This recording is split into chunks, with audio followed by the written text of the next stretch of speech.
দুর্যোগ ব্যবস্থাপনা ও স্বাস্থ্যসেবায় সারা পৃথিবীতে অনন্য নাম রেড ক্রিসেন্ট সোসাইটি। তবে এই রেড ক্রিসেন্ট সোসাইটি মুক্তিযুদ্ধের আগে থেকেই বাংলাদেশের মানুষের জন্য কাজ করছে এবং বাংলাদেশ রেড ক্রিসেন্ট সোসাইটি নামে মুক্তিযুদ্ধের পর থেকে কাজ করছে। যদিও আমরা আলোচনা করব আজকে স্বাস্থ্যসেবা নিয়ে, রেড ক্রিসেন্ট সোসাইটি আসলে কি করছে। আমরা বিষয় আজকে দিয়েছি স্বাস্থ্যসেবায় রেড ক্রিসেন্ট সোসাইটি। এ বিষয়ে কথা বলতে আমাদের স্টুডিওতে উপস্থিত হয়েছেন বাংলাদেশ রেড ক্রিসেন্ট সোসাইটির চেয়ারম্যান মেজর জেনারেল অবসরপ্রাপ্ত অধ্যাপক ডাক্তার মোহাম্মদ আজিজুল ইসলাম। আপনাকে স্বাগত জানাচ্ছি আমাদের অনুষ্ঠানে। ধন্যবাদ। আমি শুরুতেই আপনার কাছে জানতে চাই যে বাংলাদেশ রেড ক্রিসেন্ট সোসাইটি কবে থেকে বাংলাদেশে যাত্রা শুরু করেছে এবং আসলে কত মাত্রিক কাজ আসলে বাংলাদেশে করছে? আপনাকে ধন্যবাদ। আসলে বাংলাদেশ রেড ক্রিসেন্ট সোসাইটি কাজ শুরু করেছে স্বাধীনতা যুদ্ধের আগে থেকেই। বাট তখন তো বাংলাদেশ ছিল না, বাট তখনও কিন্তু রেড ক্রিসেন্ট সোসাইটির নামে সেই পতাকায় আমাদের মুক্তিযুদ্ধের সময় যারা আহত হয়েছেন, নিহত হয়েছেন, অসুস্থ হয়েছেন তাদেরকে সেবা দিয়েছে। কিন্তু তখন যেহেতু বাংলাদেশ ছিল না, বাংলাদেশ রেড ক্রিসেন্ট সোসাইটির নাম ছিল না। বাট 1973 সাল থেকে এটা বাংলাদেশ রেড সোসাইটির একটা নীতিমালা নিয়ে কাজ শুরু করছে। বাট এটার অনেক পৃথিবীতে অনেক আগে থেকেই রেড ক্রিসেন্ট সোসাইটি কাজ করতেছে, আন্তর্জাতিকভাবে বিভিন্ন দেশে আছে। বাংলাদেশ শুরুটা হয়েছে 73 সালের একটা একটা অর্ডার, প্রেসিডেন্ট অর্ডারের মাধ্যমে, কিন্তু এটা কাজ করছে আগে থেকেই। আর বাংলাদেশ রেড সোসাইটি আসলে স্বাস্থ্য সেবার জন্য অনেক কাজই করে।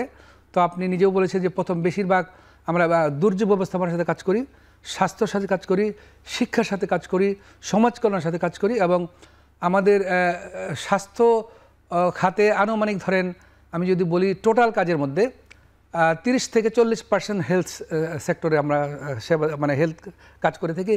হয়তো বাকি 60-70% দুর্যোগ ব্যবস্থাপনা অন্যান্য কাজে, অন্যান্য সামাজিক কাজে কাজ করে থাকি। আর স্বাস্থ্যসেবার যে কাজগুলো আমরা করে থাকি, এটা আপনি নিশ্চয়ই জানেন যে বাংলাদেশের একটা অন্যতম পুরাতন একটা হাসপাতাল ছিল যেটার নাম হোলি ফ্যামিলি হাসপাতাল। হোলি ফ্যামিলি হাসপাতাল কিন্তু অনেক প্রায় 100 বছর আগে থেকে এটা কাজ শুরু করেছে। তখন এটা হাসপাতাল এবং মাতৃসদন সেন্টার হিসেবে কাজ করতো এবং নার্সিং স্কুল ছিল সেটা। কিন্তু এটা 1973 সালের পর থেকে এটা হাসপাতাল থাকলেও পরবর্তীতে কিন্তু 73 সালে ঠিক না, 73 সালে বাংলাদেশ রেড ক্রিসেন্ট সোসাইটির জন্ম। বাট পরবর্তী থেকে আরও কয়েক বছর পর থেকে সেটা রেড ক্রিসেন্ট সোসাইটির নামে এটা নামকরণ হয়েছে, আত্মীকরণ হয়েছে এবং রেড ক্রিসেন্ট সোসাইটি এটার একটা অঙ্গ প্রতিষ্ঠান। বিডিআরস একটা অঙ্গ প্রতিষ্ঠান, মানে এখন যে হাসপাতাল পরবর্তী যেটা মেডিকেল কলেজ হয়েছে। তো এই সেরকম যেমন আমি আরও কিছু হাসপাতালের কথা বলি।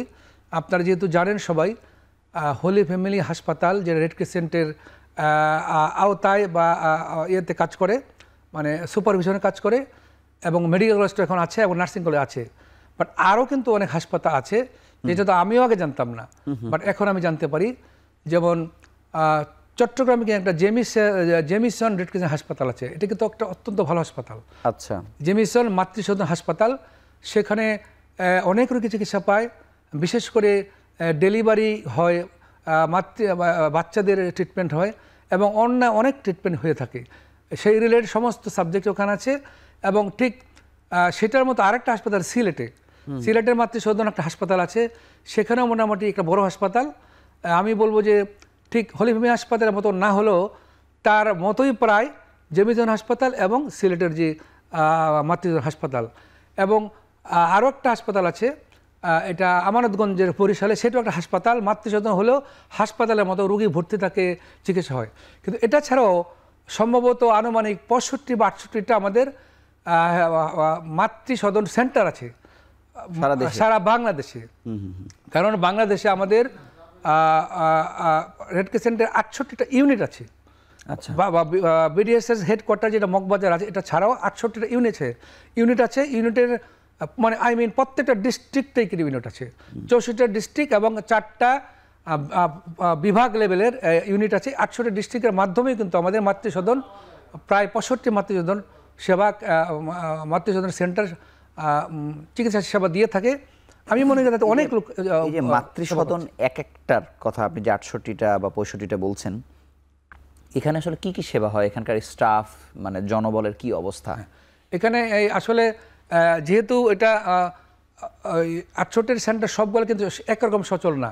জি। এটাকে A B C D grading করা হয়েছে, যেটা সবচেয়ে ভালো চলছে, যেখানে ডাক্তার আছে, যেখানে নার্স আছে, যেখানে যেখানে মিডওয়াইফ আছে, যেখানে ডেলিভারি করা হয়, ডেলিভারি সম্ভব হয়, এবং সেখানে বাচ্চাটাকে প্রিলিমিনারি ম্যানেজমেন্ট দেওয়া হয়, সেগুলো গ্রেড এতে। ততটুকুভাবে যেখানে হয়তো পুরোপুরি ফ্যাসিলিটি দিতে পারে না, গ্রেড বি সি ডি। তা আমরা চেষ্টা করতেছি যে প্রত্যেকটা মাতৃসদন সেন্টারকে যেন এই গ্রেডে আনা যায়। সেখানে সাধারণত একজন ডাক্তার থাকে, মিডওয়াইফ থাকে, এবং অ্যাসোসিয়েটেড আরও কিছু স্টাফ থাকে, যারা এই ডেলিভারি চেক আপটা করতে পারে, ডেলিভারি টেস্টটা করতে পারে, মানে বিশেষ করে বাচ্চা পেটে অবস্থায় যে এই কাজগুলো করে, এবং ডেলিভারি যদি সম্ভব হয় নর্মাল ডেলিভারি ওখানে করে, যদি যেটা নর্মাল হয় না সেটা তারা নিয়ার বাই রেফারেল হসপিটালে পাঠিয়ে দেয়। কিন্তু আপনাদের এই 68টা সেন্টারের সাথে কি রেড ক্রিসেন্ট হাসপাতাল যেটি আপনাদের আছে এটির কোনো মানে ট্রিয়াজ আছে কিনা? আসলে হ্যাঁ, ঠিক, এটা একটা প্রশ্ন।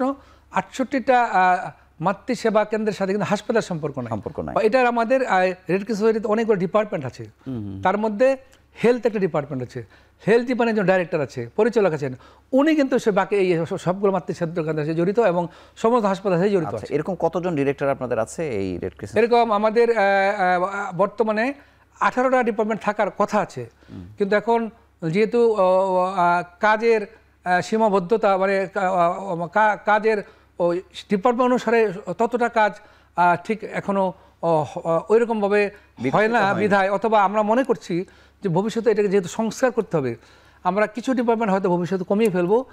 এই মুহূর্তে আমার 800 ডিপার্টমেন্টের মধ্যে আমাদের 14 জন ডাইরেক্টর আছেন, আর বাকি 4-5 জন নাই। তা আমরা চাচ্ছি এই 14 বা আরও কমিয়ে রাখা, আমাদের ব্যয় সংকোচন করার জন্য আমরা চেষ্টা করছেন।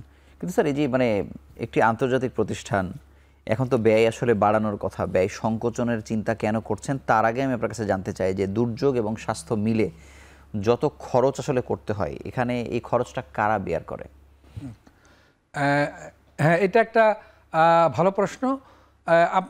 আমি একটু বলি যে আমাদের বাংলাদেশ রেড ক্রিসেন্ট সোসাইটি একটা স্বেচ্ছাসেবী সংগঠন। এটা ঠিক সরকারের স্বায়ত্তশাসিত সংগঠন, বাট সরকারের সহযোগী সংগঠন।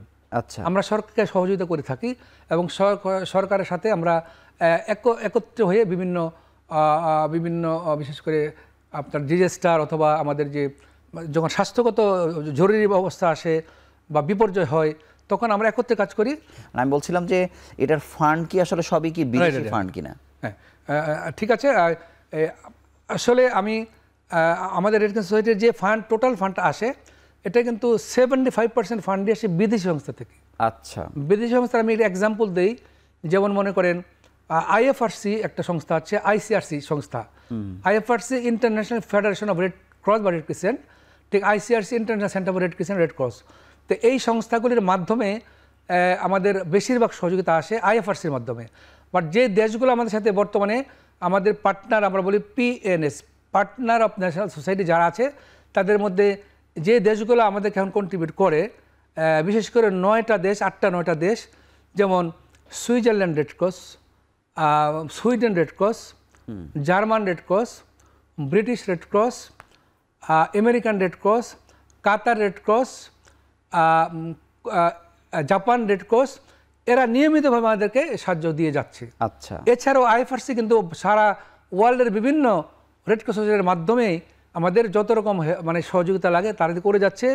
সেটা মুদ্রা কোথায়, যে আমি যদি বলি 70 to 80% আমাদের এই সহযোগিতা পাচ্ছি বাইরে থেকে আসছে, আর বাকি 20% হয়তো আমাদের ন্যাশনাল সোসাইটি থেকে, দেশ থেকে আসছে। মানে কিন্তু গভর্নমেন্ট কি আপনাদেরকে কোনো ফান্ড দেয় কিনা? গভর্নমেন্ট আমাদেরকে এই ধরনের কাজগুলোর জন্য, যেই কাজগুলো আমরা মূলত ওই মানুষের কল্যাণে আমরা কাজ করি, ডিজাস্টারের যে কাজগুলো করি, হেলথে যে কাজ করি, বেশিরভাগ অর্থ কিন্তু আসে বিদেশি সোর্স থেকে। আচ্ছা, মানে সরকার আমাদেরকে খুব তেমন ফান্ড দেয় না। তবে একটু বলে নেওয়া ভালো যে আমার জানা মতে স্বাস্থ্য মন্ত্রণালয় বর্তমানে আমাদের যে বিডিএস হেডকোয়ার্টারকে 1,20,00,000 টাকার মতো প্রতি বছর দেয়, এটা বেতন পারপাসে যায়।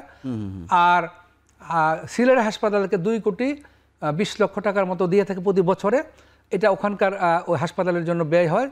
আর তাছাড়া ওইভাবে সরাসরি ফান্ড সরাসরি ওরকম ফান্ড নাই। আপনার যে এই বিশাল ফোর্স, আপনার স্বেচ্ছাসেবী বা স্বেচ্ছাসেবক সারা বাংলাদেশে কি পরিমাণ আছে এবং তাদের হেলথের ওরিয়েন্টেশনটা আপনারা কিভাবে আসলে দেন? কারণ দুর্যোগ ব্যবস্থাপনার ইস্যুতে কিন্তু হেলথ একটা মোস্ট প্রায়োরিটি। জি জি জি। এটি কিভাবে কাজ করেন? আপনার স্বেচ্ছাসেবক কতজন বাংলাদেশে? আমি বলেছি যে আমাদের এইটি আরেকটু বলে নেই, আমাদের আনুমানিক ধরেন বার্ষিক টার্নওভার অফ দ্য মানে এক্সপেন্ডিচার এটা 400 থেকে 500 কোটি টাকা। তো এর কিন্তু বেশিরভাগই আমি বলেছি আসে বাইরের সোর্স থেকে, এবং এই টাকাগুলি আমাদের কিভাবে ইউজ করা হয়। এবং তার মধ্যে আপনি বলেছেন যে ভলান্টিয়ার্স, এবং ভলান্টিয়ার্স কিন্তু একটা আমাদের একটা প্রাণ, মানে আপনি প্রায়ই দেখবেন বিভিন্ন জায়গায় গেলেই দেখবেন যে এই রেড ক্রিসেন্টের পোশাক পরা কিন্তু স্বেচ্ছাসেবী ছেলে মেয়ে দুই শ্রেণীর আছে, ছেলেও আছে মেয়ে আছে। এই যে আনুমানিক আমাদের বাংলাদেশে এখন 68 ইউনিটের মাধ্যমে রেগুলার স্বেচ্ছাসেবী আসে প্রায় 14,000-এর মতো। 14,000-এর মতো যদি রেগুলার যারা রেজিস্টার্ড। আর যদি আমি বলি মানে যারা অন্তর্ভুক্ত আছে বাট সব সময় কাজে লাগে না, স্কুল কলেজ স্টুডেন্ট সহ, এগুলি মিলে এগুলি হলো 7 লক্ষ। 7 লক্ষ? 7 লক্ষ। তারপরে আমাদের বেতন দেওয়া লাগে না আপনাদের? এদেরকে বেতন দেওয়া লাগে না, বাট আমাদের যখন একটা যখন বিপর্যয় হয়, যখন একটা স্বাস্থ্যর একটা ক্যাম্প হয় বা একটা ডিজাস্টারের ক্যাম্প হয়, যখন বন্যা হয়, দুর্যোগ হয়, তখন ওরা যে কাজগুলো করে তখন তাদেরকে আমাদের একটু পারিশ্রমিক দেওয়া লাগে একবারে, বাট রেগুলার ওদেরকে কোনো বেতন দেওয়া হয় না। কিন্তু স্যার এই 14,000 তো আসলে বেতনভুক্ত, যারা বেতনভুক্ত না, কেউই বেতনভুক্ত না। আচ্ছা, কিন্তু এই যে আমরা সবসময় দেখি যে দুর্যোগ ব্যবস্থাপনার সময় বাংলাদেশকে বলা যায় যে সবার আগে এই রেড ক্রিসেন্টের ওপরে নির্ভর করে থাকে, অনেকের সাথেই করে, কিন্তু এই যে গভর্নমেন্ট রিলাই করতে পারে সেই জন্য এই জনবলগুলোকে কিভাবে তৈরি করেন সারা বছর ধরে, বা তাদের ট্রেনিং প্রশিক্ষণ কি হয়? হ্যাঁ, এটা একটা অত্যন্ত ভালো প্রশ্ন করেছেন। আমাদের যে আমি বলেছিলাম আগেই যে আমাদের যে এখন 18টা ডিপার্টমেন্ট আছে, তার মধ্যে ইম্পর্টেন্ট কয়েকটি ডিপার্টমেন্ট আমি নাম বলি, যেমন health department, disaster response department, DCRM department, youth and volunteers department, training department, এবং ফিনান্স ডিপার্টমেন্ট, অনেক ডিপার্টমেন্ট। বাট ইম্পর্টেন্ট হলো যে ট্রেনিং ডিপার্টমেন্টের মাধ্যমে, এবং এই যেটা যুব ভলান্টিয়ার একটা ডিপার্টমেন্ট আছে, এই ডিপার্টমেন্টের ছেলেরা নিয়মিতভাবে, ছেলেমেয়েরা এখানে ফার্স্ট এড ট্রেনিং করে, ফায়ার ফাইটিং ট্রেনিং করে, এবং এই আমাদের একটা ট্রেনিং গ্রুপও আছে। এই ট্রেনিং ডিপার্টমেন্টের মাধ্যমে ট্রেনিং নিজেরা শিখে সারা বাংলাদেশে বিভিন্ন পেশা লোকদেরকে আমরা ট্রেনিং দেওয়াই। স্যার, আপনারা এক বছর এরকম কি পরিমাণ মানুষকে কোন বয়স থেকে কোন বয়স পর্যন্ত মানে আপনারা এই ট্রেনিংটা দিয়ে থাকেন আপনাদের এই ভলান্টিয়ার্সদের বাইরে? ভলান্টিয়ারদের বাইরে আমরা প্রায় সব শ্রেণীর সমস্ত পেশার লোকদেরকে আমি ট্রেনিং দিয়ে থাকি। বিশেষ করে অনেকেই কিন্তু ট্রেনিং করতে চায়, বিকজ প্রত্যেকটা অর্গানাইজেশনে অনেক জায়গায় কিন্তু যদি ফার্স্ট এড ট্রেনার না থাকে, যদি ফায়ার ফাইটিং ট্রেন না থাকে, অনেকে কিন্তু ওই সংগঠনে কিন্তু ওরা লাইসেন্সও পায় না। সেই জন্য আমাদের প্রত্যেকটা ইনস্টিটিউশনেই কিন্তু বিশেষ করে যারা চাকরি করেন, যারা এনজিও আছেন, প্রত্যেকটা সংস্থার মধ্যেই কিন্তু আমাদের ট্রেনিং নিতে লোকজন আসে। এটা তাদের সাথে আসে, বিকজ এই ট্রেনিংটা না থাকলে অনেক সময় জাতীয় বা আন্তর্জাতিক ওই ইনস্টিটিউশনগুলো কাজ করতে পারে না, তাদের সার্টিফিকেটের শো করতে পারে না। সুতরাং বাংলাদেশের টিচার আমাদের আসে, স্বেচ্ছাসেবী আসে, এবং বিভিন্ন এনজিওর অনেক সব বয়সের ছেলেমেয়েরা লোকরাই কিন্তু আমাদের এখানে ট্রেনিং করতে আসে। অসংখ্য ধন্যবাদ। আমরা ছোট্ট একটি বিরতি নিয়ে আলোচনায় ফিরছি আবারও।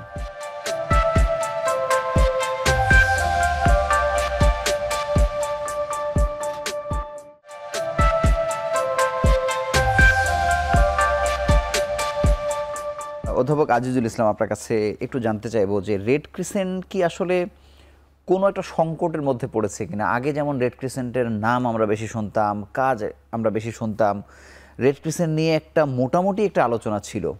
যেমন আমরা হলি ফ্যামিলি হাসপাতাল নিয়েও আসলে যে প্রশংসার কথা আগে শুনেছি, মানুষ মনে করতে এখানকার নার্স মানে হচ্ছে বিশ্বমানের নার্স।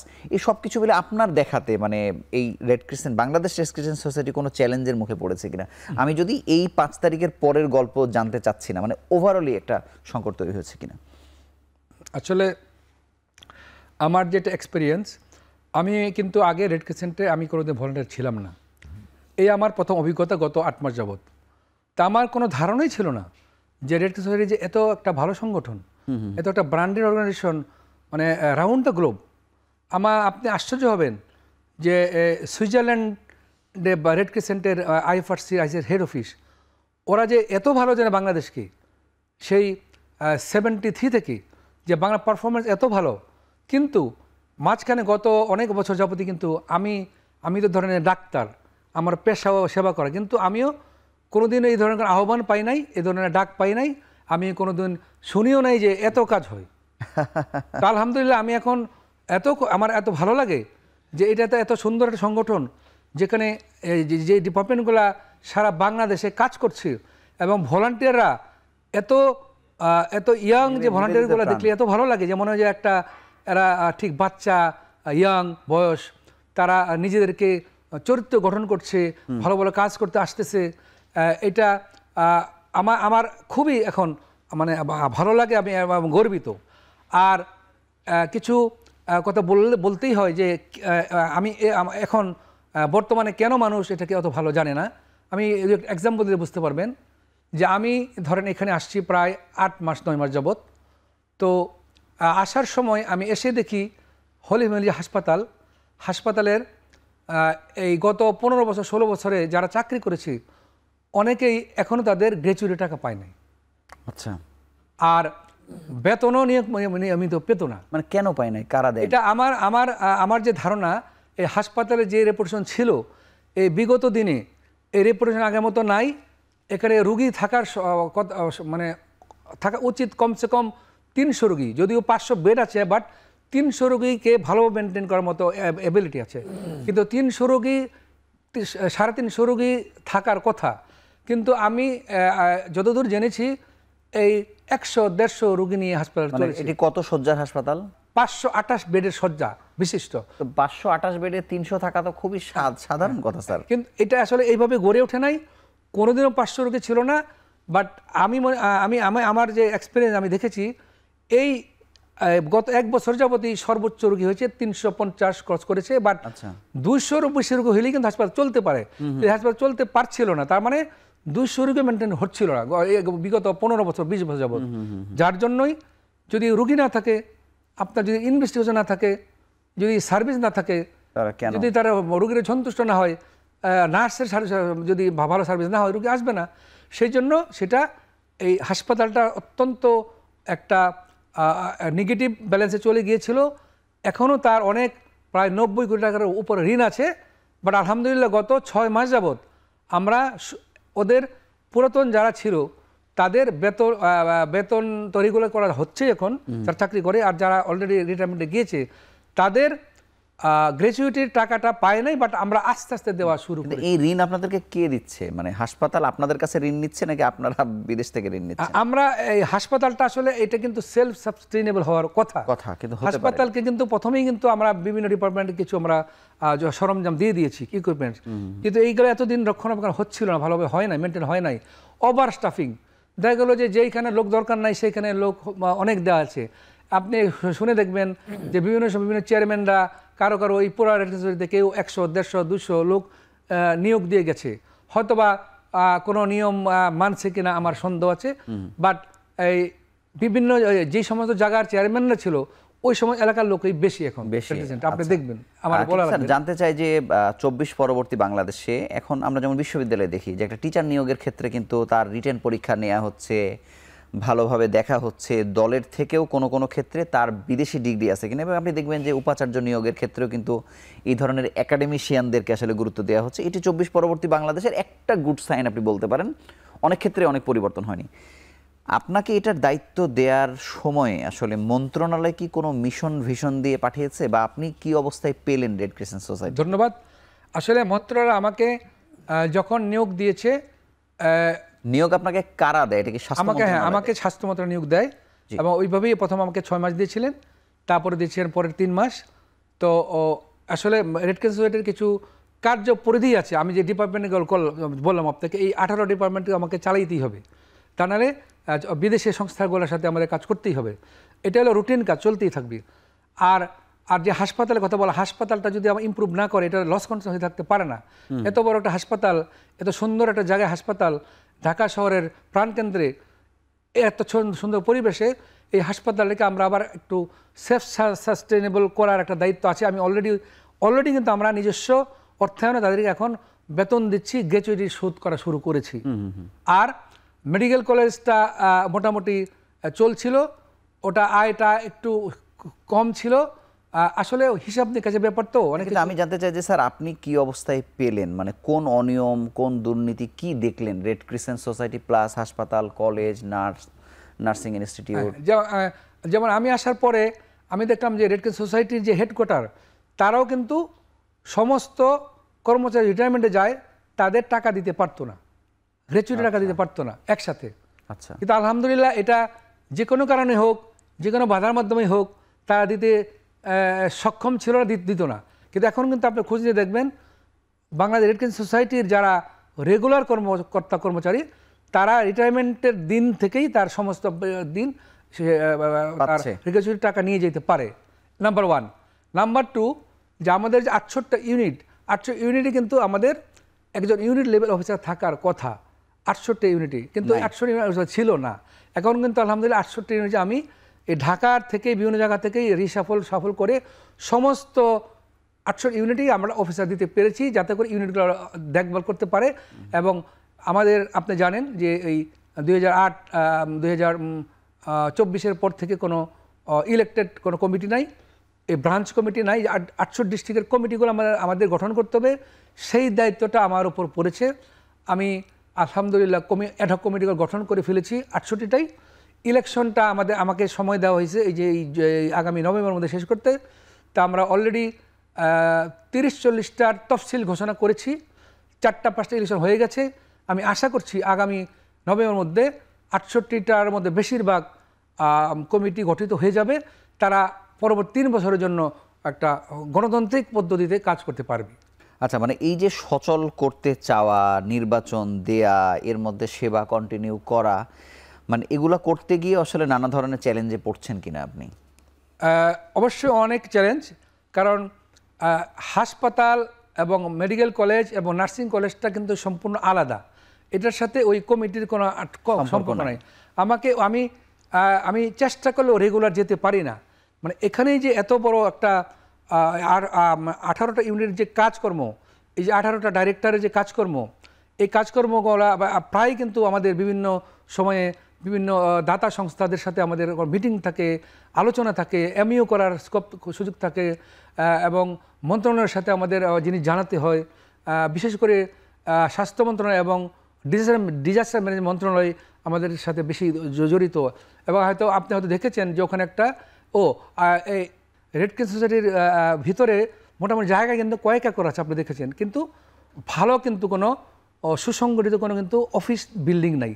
তা আমরা কিন্তু আমি আসার পরেই মার্চ মাসে কিন্তু একটা 10তলা বিল্ডিংয়ের আমরা ফাউন্ডেশন দিয়ে কাজ শুরু করেছি, এবং পরবর্তী এটা 14 তলা উন্নীত করার চেষ্টা আমরা সফল হয়েছি। এটা আমাদের অনেক কষ্ট হয়েছে। এখন 14 তলা বিল্ডিংটা হলে কিন্তু এখানে আলহামদুলিল্লাহ একটা অনেক বিদেশি আসে, ভিতরে গিয়ে দেখবেন তারা কিন্তু ভিতরে তাদের তো ওই পরিবেশটা ওইরকম না, আর তারপরেও তারা ভিতরে নিজেদের মধ্যে পরিবেশ করে কাজ করছে। কিন্তু এই বিল্ডিংটা হয়ে গেলে, এবং আমি মনে করি যে এটার একটা সুন্দর একটা অফিস হবে, তখন এটা ওয়ার্ল্ড ক্লাস একটা অফিস হবে। এই বিল্ডিংটা কিন্তু এই আমার সময় কিন্তু উদ্বোধন হয়েছে, আমরা শুরু করে দিয়েছি, 3-4 তলা কিন্তু হয়ে গেছে দ্রুত। যে আমি মনে করি 1 বছরের মধ্যে এইটা বিল্ডিংটার কাজ হয়ে গেলে আমাদের অনেক ডিপার্টমেন্ট আরও স্বচ্ছন্দে কাজ করবে। যেহেতু এটি একটি আন্তর্জাতিক সংগঠন, এখানে কোন ধরনের বা কোন ডিসিপ্লিনের বিদেশি যারা মানে এটির সাথে সম্পৃক্ত তারা আসেন, কি পরিমাণ থাকেন, কত সময় বাংলাদেশে তারা স্টে করেন? আমি যে আপনাকে আগে বললাম যে প্রায় 9টা সোসাইটি আমাদের কাজ করে, ইনক্লুডিং মানে তার মধ্যে আইএফআরসি আছে, আইসিআরসি আছে। প্রত্যেকটার সংস্থার সাথে কিন্তু প্রায় আইএফআরসির সাথে হয়তো আনুমানিক 7-8 জন লোক আছে। এরকম প্রত্যেকটা 9টা দেশের মধ্যেই 3-4 জন করে 40-50 জন লোক কিন্তু ফরেনারি ভিতরে কাজ করে, নিয়মিতভাবে কাজ করে। এবং তারা মূলত রেড ক্রিসেন্ট সোসাইটির ব্যাকগ্রাউন্ডেই থাকে। তারা প্রত্যেক ওই দেশের প্রতিনিধি হিসাবে বিভিন্ন দেশে চাকরি করে আসছে। এই রেড ক্রিসেন্টের বিভিন্ন পদে মানে ডেলিগেটস হিসেবে তারা ছিল, কাজ করতেছে। যেমন আমাদের বাংলাদেশের রেড ক্রিসেন্ট সোসাইটিরও কিন্তু অনেকেই যারা এখান থেকে অভিজ্ঞতা নিয়ে কিন্তু বিদেশে কাজ করার সুযোগ পায়। যেমন আইএফআরসি আইসিআরসির আমি আইএফআরসি মিটিংয়ে গিয়েছিলাম গত জুন মাসে।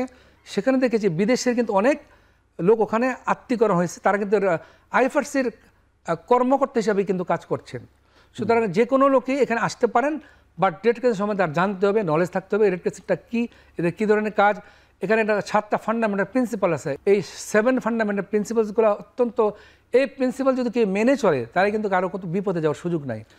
স্যার, বাংলাদেশ সরকারের কতগুলো মন্ত্রণালয় রেড ক্রিসেন্ট সোসাইটির সাথে সরাসরি ইনভলভ, মানে আপনারা যুক্ত, এবং মানে কাজগুলো আসলে কেমন কেমন? চেয়ারম্যানের নিয়োগকর্তা নিয়োগকারী আপনার মন্ত্রণালয় হলো স্বাস্থ্য মন্ত্রণালয়, জি। বাট স্বাস্থ্য মন্ত্রণালয় বেশি কাজ কিন্তু করে আমাদের ডিজাস্টার ম্যানেজমেন্ট মন্ত্রণালয়।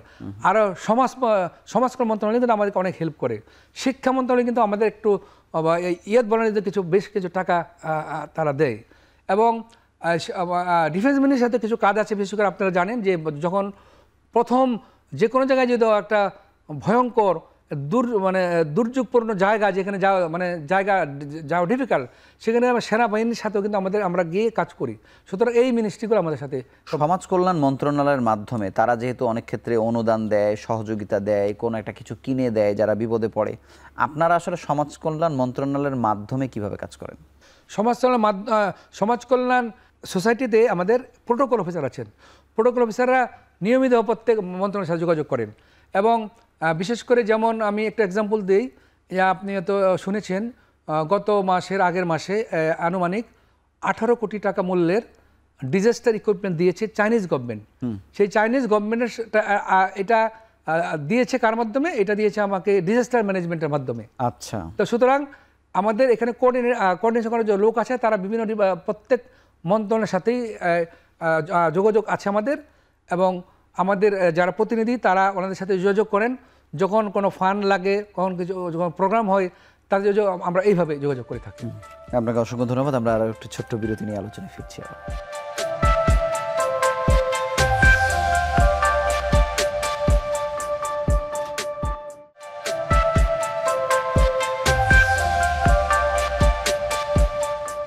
অধ্যাপক আজিজুল ইসলাম, আপনার কাছে জানতে চাই যে স্বাস্থ্য মন্ত্রণালয় আপনাদেরকে নিয়োগ করে, কিন্তু আমরা আবার যেটা শুনেছি যে রাষ্ট্রপতির একটি প্রতিনিধি হিসেবে আপনি কাজ করেন, মানে বিষয়টা আসলে কেমন? প্রেসিডেন্ট অর্ডারের মাধ্যমেই কিন্তু চেয়ারম্যান নিয়োগ হয়। আচ্ছা। PO26 বলতে একটা কনস্টিটিউশন আছে, এটা অনুসারে আমাদের চলে। মোটামুটি বলতে গেলে এটা একটা শাসিতভাবেই চলে। আর কিন্তু নিয়োগ এখন যেহেতু একটা ইন্টারিম গভর্নমেন্ট চলছে, এই সবসময় স্বাস্থ্য মন্ত্রণালয় একজন ক্যান্ডিডেটের নাম প্রস্তাব করে পাঠায়, বাট অ্যাপ্রুভাল হয়ে আসে কিন্তু প্রেসিডেন্টের কাছ থেকে। প্রেসিডেন্টের কাছে কিন্তু আমার মেইন জবাবদিহিতা, এবার যেহেতু ওটা অনার্মাল বডি মেইন জবাবদিহিতা, তো এখন যেহেতু দেশের সিস্টেমটা ঠিক সেরকমই চলছে না, বাট এখন আমাকে এই নিয়োগের জন্য সুপারিশ করে স্বাস্থ্য মন্ত্রণালয়, এবং এটা ফাইনাল অ্যাপ্রুভাল দেন প্রেসিডেন্ট।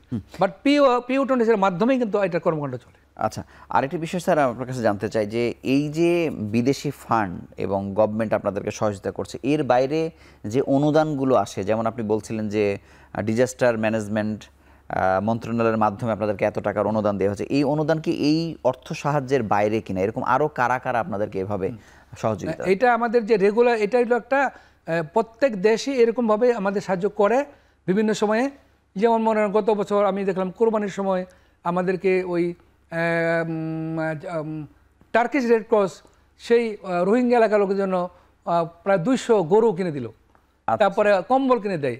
এরকম তো দিচ্ছেই, কিন্তু ঠিক এটা যেটা বললাম সেটা চাইনিজ গভর্নমেন্ট, যেহেতু বাংলাদেশ ডিজাস্টার ম্যানেজমেন্ট ডিপার্টমেন্ট, আমাদের উপদেষ্টা মহোদয় উনি ওই রিকোয়েস্ট করেছিলেন চাইনিজ গভর্নমেন্টকে যে আমাদের যেহেতু এই দেশটা বন্যাপ্রবণ এবং কোস্টাল এরিয়াতে বেশি প্রয়োজন, সেই জন্য ওনারা বেশিরভাগ এই ধরনের ইকুইপমেন্টস দিয়েছে, যার মূল্য প্রায় 18 কোটি টাকা। এটা ওনার চাইনিজ এমবেসি এবং বাংলাদেশের যে ডিজাস্টার ম্যানেজমেন্ট, ওদের মাধ্যমেই আমাদের এখানে আসে।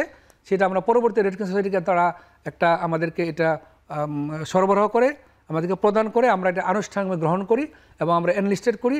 জিনিসগুলা আমাদের প্রায় খোলা, ওই বক্স টক্স খুলে রেডি আছে।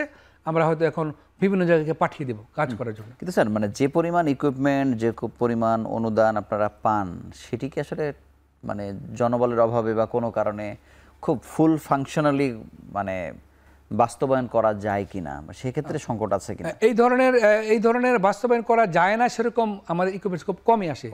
যেমন শুধু এই যে এখন যে জিনিস আসছে, এইটা এখানে 100টার মতো বোট আসছে, মানে রেস্কিউ বোট। তো এইটা একটু হাইলি টেকনিক্যাল।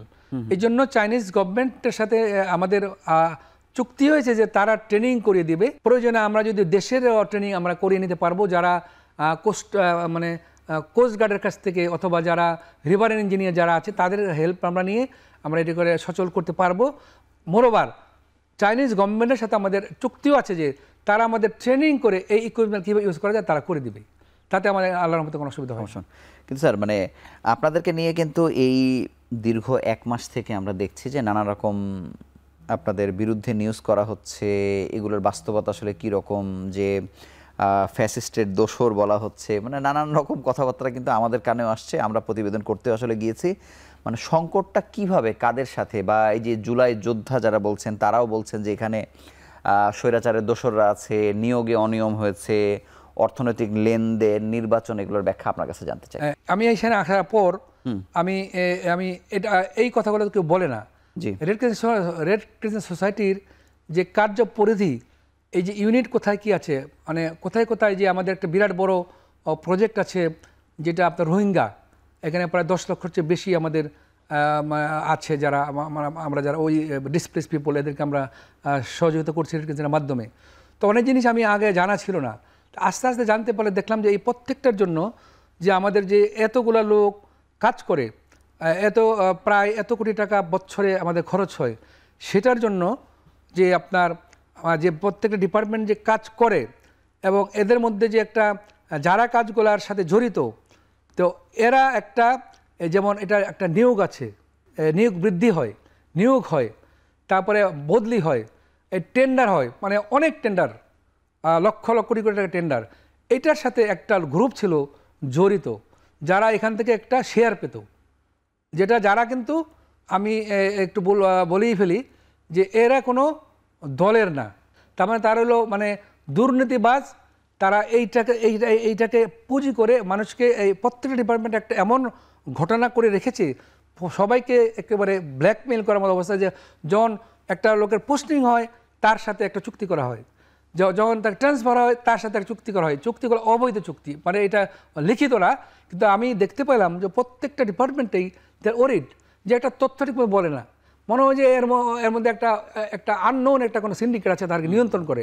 এটার যে সিন্ডিকেটের যে প্রধান সিন্ডিকেট লিডার, যে এই লিডার শ্রেণীর লোকগুলোকে আমি যখন দেখলাম যে ইম্পর্টেন্ট অ্যাপয়েন্টমেন্ট হলো তার দখল আছে, যেখানে লক্ষ লক্ষ কোটি কোটি টাকার প্রজেক্ট আছে সেখানে আছে।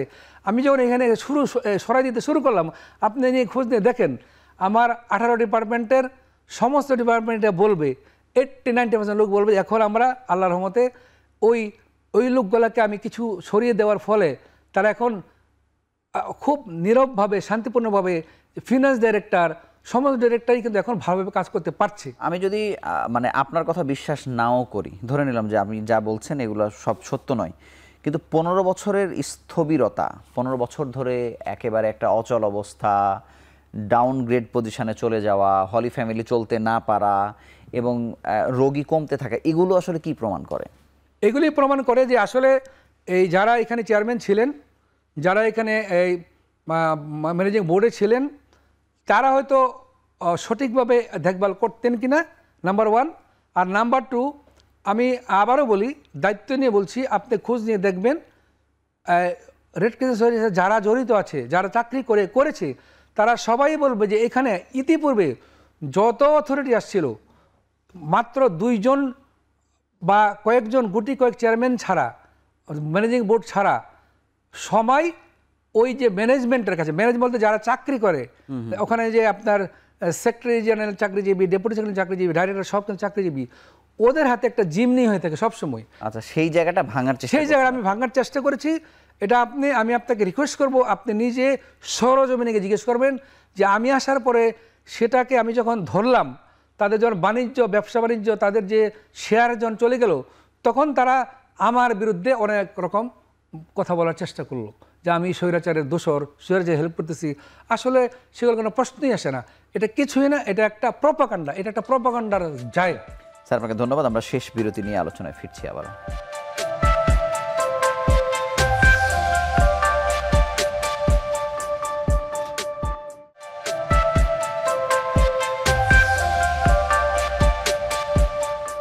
অধ্যাপক আজিজুল ইসলাম, আপনার সঙ্গে কথাই বলছি। আপনি chairman Bangladesh red Crescent society, স্বাস্থ্য উপদেষ্টা, তাকে নিয়ে এরকম নানান ধরনের প্রোপাগান্ডা আছে বা তিনি কাজ করতে পারেন না, এটা আমরা শুনেছি। আবার অনেক ক্ষেত্রে দেখেছি যে চিকিৎসকদের যেই সংকটগুলো দীর্ঘদিন ধরে ছিল, অনেক জায়গাতে কিন্তু উনি আবার সচলও করেছেন, অনেক কাজও করেছেন।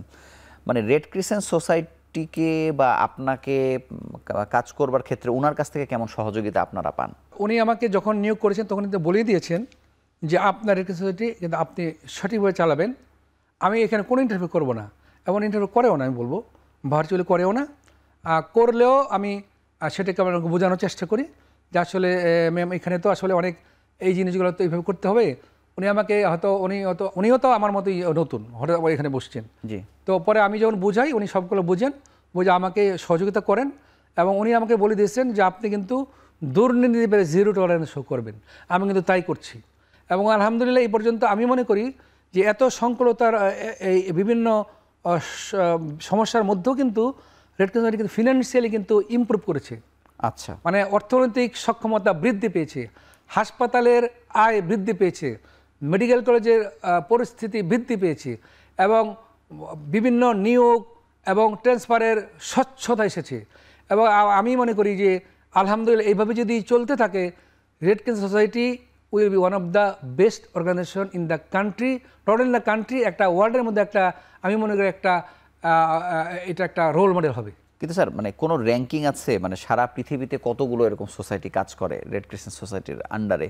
মানে আমাদের দেশের বাংলাদেশ রেড ক্রিসেন্ট সোসাইটির অবস্থান কততম, এরকম কি কোনো? Right, yes. আমাদের পুরো ওয়ার্ল্ডে আমাদের 192টা দেশ কিন্তু রেড ক্রিসেন্টের সদস্য। আচ্ছা, এই সদস্যের মধ্যে আমরাও একটা, আমাদের বাংলাদেশেও একটা এরকম 192 দেশে, বাট বাংলাদেশ কিন্তু একটু আগে আছে। যে আইএফআরসি যে একটা ম্যানেজিং বোর্ডের মানে 20 জন সদস্য, তার মধ্যে বাংলাদেশ একজন, একটা দেশ, আচ্ছা, একটা সদস্য অব দ্য আইএফআরসি গভর্নিং বডির। কিন্তু আমি যদি আপনাকে আমি দেশ ওয়াইজ বলি, গ্রেডিং বলি, আমার মনে হয় বাংলাদেশ 4-5 নম্বরের মধ্যে আছে আলহামদুলিল্লাহ। কিন্তু স্যার এই 15 বছরে যে ক্ষয়ক্ষতি হলো, তারপরেও সে 4-5 সেই ক্ষয়ক্ষতিটা হয়ে কিছুটা অবনমন হইলেও, এটা কিন্তু একটা ব্র্যান্ড তো সহজে আপনি করতে পারেন না, করা যায়ও না, যত রকম হোক করা যায় না। ব্র্যান্ডটা কিছুটা অবদমন হলেও কিন্তু গ্লোবালি কিন্তু পজিশন ভালো আছে, এখনো ভালো। কিন্তু মানে এই পজিটিভ সাইডটা কি? বাংলাদেশের আর্থসামাজিক প্রেক্ষাপট, মানুষের স্বেচ্ছাসেবী মানসিকতা, সবকিছু মিলে মানে বাংলাদেশ যে ওপরের দিকে, তার বেসিক মানে এনার্জিটা কোন জায়গায়? এনার্জিটা হলো যে আমাদের দেশে আসলে বিদেশি পার্টনাররা বেশি এসে তারা যে কাজটা করে, এটার জবাবদিহিতা আছে। বিশেষ করে যেই ফান্ডগুলো আমরা আইএফআরসি আজমাত দেয় 100% ট্রান্সপারেন্টলি করা হয়। হয়তো আমাদের বিডিআরসিসের যেটা নিজস্ব, সেখানেও তো আমাদের এই সমস্যাটা আছে, কিন্তু তারা যেগুলো করে দে আর 100% হ্যাপি উইথ আওয়ার পারফরম্যান্স। ওকে, আপনি স্যার এটা কোথায় নিয়ে যেতে চান? মানে এখানে তো বলা যায় যে আপনি এক্সটেনশন পিরিয়ডে আছেন, জি, আপনার হাতে তো সময়ও কম। কত দূর মানে রেড ক্রিসেন্ট সোসাইটি? এখন আমার প্রধান উদ্দেশ্য হলো যে আমাকে যেহেতু একটা অ্যাডহক কমিটি তো আসলে বিদেশিরা প্রায় সবসময় চাচ্ছে যে একটা ডেমোক্রেটিক কমিটি আসুক 3 বছরের জন্য। এই অ্যাডহক কমিটি দিয়ে তাদেরও তো একটা জবাবদিহিতা আসে দেশের কাছে, যেহেতু almost all of them are democratic countries. তাতে দ্রুত যেন আমরা ইলেকশনটা করতে পারি, তা আমি চেষ্টা করতেছি। আমাদের কমিটি হওয়া শেষ, আমি আশা করতেছি 1 মাসের মধ্যে ইনশাল্লাহ ইলেকশনটা করে ফেলতে পারবো। এবং হয়তো এর মধ্যে অনেকেই আছে যে ভিতরে তো অনেক দোষ আছে, যেটা আমিও জানি না, বোঝাও যায় না, তারা তো কোনো না কোনোভাবে এটাকে পিছাতে চাচ্ছি, না হওয়া চাচ্ছে যে আমি যেন ইলেকশন করতে না পারি। বাট আলহামদুলিল্লাহ আমি মনে করি যে এটা ইলেকশনটা আমি করতে পারবো আমার নির্ধারিত সময়ের মধ্যে। আর আমি বলতে চাই আপনার কাছে, দেশবাসীকে বলতে চাই যে এখন যেহেতু আমাদের সক্ষমতা, আমি বলেছি যে আনুমানিক 25% আমাদের সক্ষমতা, 75% বাইরের সক্ষমতা। তা আমি মনে করি যে আমার মতো যাদের ফিলোসফি আছে, আইডিওলজি আছে, দেশকে যারা ভালোবাসে, যারা নিজের স্বার্থের জন্য, আমি মনে করি রেড ক্রিসেন্ট সোসাইটি যারা আসবে, বোর্ড মেম্বার থেকে শুরু করে যারা আসবে সবাই এখানে দিতে আসা উচিত, এদের নেওয়ার জন্য আসা উচিত না। যারা দিতে আসবে এভাবে যদি চলতে থাকে, তা আমি মনে করি যে এই রেড ক্রিসেন্ট সোসাইটির সক্ষমতা অনেক বৃদ্ধি পাবে। সেই 75% বিদেশ নয়, 75% নিজেদের সক্ষমতা অর্জন করার জন্য আমি চেষ্টা করে যাবো ইনশাআল্লাহ, এবং এটা সম্ভব। আমি একেবারে শেষ প্রশ্ন স্যার, মানে আপনি তো একজন চিকিৎসক, একজন অধ্যাপক, মেডিসিন ও ক্যান্সার বিশেষজ্ঞ, মানে এই আপনার জার্নিটা কোথা থেকে শুরু হয়ে আপনি রেড ক্রিসেন্ট পর্যন্ত আসলেন, ছোট্ট করে যদি একদের। আপনাকে অনেক ধন্যবাদ। আমি শ্রীপুর হাই স্কুল থেকে SSC পাস করেছি। আমি তখন ভাবি নাই যে আল্লাহ আমাকে ডাক্তার তৈরি করবে। আমার আব্বা বলেছিলেন তুমি ডাক্তার হইলেই ভালো, তাহলে তোমার নিজে চাকরি ছাড়া তুমি চলতে পারবা। আমার প্যারেন্টসের কথায় আমি ডাক্তারি পড়েছি। আমি ভাবি নাই যে আমি SSC-তে ফার্স্ট ডিভিশন পেয়ে মেডিকেল কলেজে বা নটরডেম কলেজে পড়তে পারবো। আমি নটরডেম কলেজে পড়েছি, নটরডেম কলেজ থেকে সলিউর মেডিকেল কলেজে পড়েছি। তো আলহামদুলিল্লাহ আমি সলিউর মেডিকেল কলেজ করে আর্মিতে জয়েন করেছি। তা আপনি খোঁজ নিয়ে দেখেন, আমি এটাই বুঝেছি যে আমার কাজ আমি করে যেতে হবে। আমাকে আল্লাহ কোথায় নেই এটা আমি জানি না। আমি যে একজন নটরডেম কলেজে যে ভর্তি হতে এটা আমার ধারণা ছিল না। এটা আমাকে আমার সিনসিয়ারিটির জন্য আল্লাহ তাআলা আমাকে নিয়ে আসছেন। তারপরে আপনি MBBS শেষ, আমি যে MBBS পাস করে এসে আর্মিতে যোগ, এটাও আমার হয়তো যোগ্যতা ছিল, আমি জানতাম না। কিন্তু আর্মিতে আমি MBBS পাস করে আর্মিতে ঢুকলাম ক্যাপ্টেন হিসেবে। আল্লাহ তাআলা যে আমাকে ওখানে জেনারেল বানাবে এবং FCPS পাস করাবে একজন মেডিকেল অনকোলজিস্ট, আমার কিন্তু ধারণাই ছিল না। সর্বোপরি আজকে যে এখানেও আসছি, এটা কিন্তু আমার কোনো ধারণাই ছিল না। আমার সেই সক্ষমতা আছে কিনা আমি জানি না। আমাকে হয়তো আমার সিনসিয়ারিটি আল্লাহ তাআলা নিয়ে এসছেন। আপনি খোঁজ নিয়ে দেখেন আমার পারিবারিক জীবন, আমার স্কুল লাইফ, আমার সশস্ত্র বাহিনী জীবন, আমার মেডিকেল লাইফ, আমার কথার সাথে আমার মিল আছে না নাই। এবং আমি মনে করি যে আমি চেষ্টা করেছি, আমি সিনসিয়ারলি একটা হিউম্যান বিংয়ে কাজ করার জন্য আল্লাহ আমাকে। স্যার সম্মিলিত সামরিক হাসপাতালে কি আপনি বিভাগীয় প্রধান ছিলেন নাকি এটা প্রতিষ্ঠা করেছেন আপনি? জি, ভালো কথা বলেছেন। সামরিক হাসপাতাল একটা আপনারা জানেন, মোটামুটি আমাদের অনেকেরই CMS সম্পর্কে একটা ভালো ধারণা আছে এবং আমি নিজেও বিশ্বাস করি। কারণ গত 20-21 সালে যে কোভিড নিউমোনিয়া হয়েছিল, সেই কোভিড নিউমোনিয়া আপনি এটা ইনফেকশাস ডিজিজ, এটা মেইন কন্ট্রোলটা কিন্তু মেডিসিনের উপর ছিল। আমি তখন physician general, senior most physician. আমি নিজেই কিন্তু ওই সময় বেশিরভাগ ট্রিটমেন্টের সাথে জড়িত ছিলাম এবং যে ট্রিটমেন্ট প্রোটোকলগুলো কিন্তু আমারই তৈরি করা ছিল, আমার গ্রুপ সহ। এবং তখন আপনি নিশ্চয়ই আপনি জেনে থাকবেন যে অনেক আমাদের দেশের সবচেয়ে VIP CIP পেশেন্টরা কিন্তু CMA ট্রিটমেন্ট পেয়েছেন। এবং সেটা ছাড়া আমি যেটা বলতে চাই যে আমার আলহামদুলিল্লাহ আমি যেহেতু মেডিকেল অঙ্কোলজি হওয়ার সুযোগ পেয়েছি, কেন হওয়ার সুযোগ পেয়েছি, আমি আল্লাহর রহমতে সেনাবাহিনীর সহযোগিতায় এবং সরকারের কাছ থেকে আমি একটা ক্যান্সার সেন্টার বলতে একটা সেন্টার আছে ঢাকা CMH-এ, যে সেন্টারটা আপনার হাতে প্রতিষ্ঠা। হ্যাঁ, এটা একটা 2টা স্টেজে হয়েছে, এখন দ্বিতীয় স্টেজের কাজ চলছে, দ্বিতীয় পর্যায়ের কাজ চলছে। 4টা 7তলা মোট 11 তলা বিল্ডিং হচ্ছে এবং এই বিল্ডিংটার মধ্যে সিভিলিয়ান ট্রিটমেন্টের চিকিৎসা পাবে 30%। আচ্ছা। এবং আলহামদুলিল্লাহ এইটার জন্য আমি মনে করি যে আমার একটা বিরাট রোল ছিল ক্যান্সার সেন্টার CMH ঢাকা, যেটা একটা রোল মডেল হাসপাতাল। এবং আমি মনে করি বাংলাদেশ CMH ক্যান্সার ট্রিটমেন্টের মধ্যে একটা সবচেয়ে ভালো সংস্থা, এবং সেইটা ক্যান্সার সেন্টারটা আমার হাত দিয়ে শুরু হয়েছে এবং আমি আশা করি এটা শেষ হবে সুন্দরভাবে। স্যার আপনাকে অসংখ্য ধন্যবাদ, আমরা বিস্তারিত আলোচনা করলাম। আপনাকে আবার আন্তরিক অভিনন্দন জানিয়ে আজকের মতো আপনার কাছ থেকে আপনাকে অনেক ধন্যবাদ। বাংলাদেশের যে কোনো দুর্যোগে আমরা চিন্তা করার আগে চোখের সামনে এসে পড়ে বাংলাদেশ রেড ক্রিসেন্ট সোসাইটি এবং এই যে ভলান্টিয়ার্সরা নানাভাবে কাজ করছেন। আমরা আসলে খুব পরিষ্কারভাবে আজকে আমরা জানলাম যে 40% তাদের মূল কাজের 40% স্বাস্থ্য বিভাগ নিয়ে কাজ করে। তবে নানান সংকটে, নানা সমস্যার কারণে, দুর্নীতির কারণে আসলে এটি সেভাবে ফাংশনাল হয় নাই। আমরা আশা করছি যে আগামী দিনে এটি 40% কেন, এটি প্রয়োজনে আরও বেশি শতাংশ কাজ সক্ষমভাবে যেন বাংলাদেশ রেড ক্রিসেন্ট সোসাইটি করতে পারে। সেই প্রত্যাশা আজকের মতো বিদায় নিচ্ছি। ভালো থাকুন, সুস্থ থাকুন।